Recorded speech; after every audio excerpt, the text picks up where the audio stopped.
Hi, my name is Jon Bruyn. I'm one of the plant doctors here at Moana Nursery, and I'm here to talk about rose care for the fall.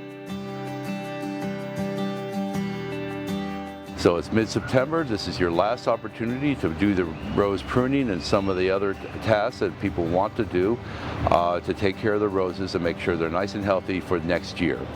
So right now is the last pruning, and so you just sort of clean up a little bit.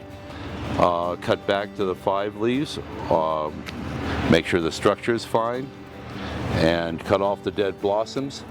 This is something that needs to be done now. The reason why we do the pruning now is because roses are very responsive to warm temperatures because they have a very low chill requirement, which means they have a very short nap time for winter.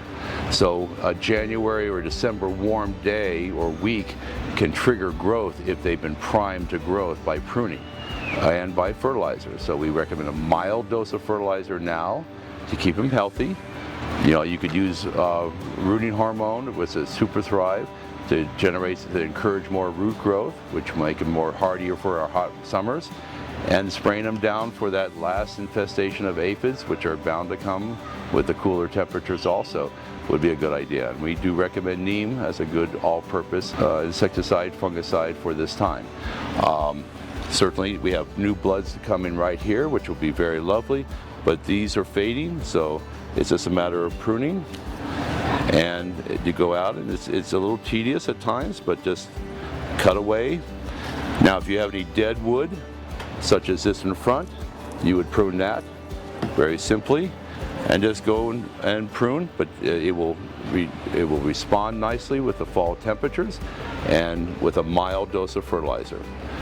Later in the winter, when we've had a couple of good hard freezes, and I'm talking hard freezes like 25 degrees where the ground actually gets a little firmness to it, that's when you heal over the base of it with organic matter to protect the growing, the graft, to keep it from responding to those warm temperatures and keep a moderate temperature, and to conserve moisture. Please remember, if it's dry for a month, we need to water all our plants, especially roses, because they are water hogs on when it comes to water. And if they're healthy, coming in the spring, they'll be less prone to insects and other issues.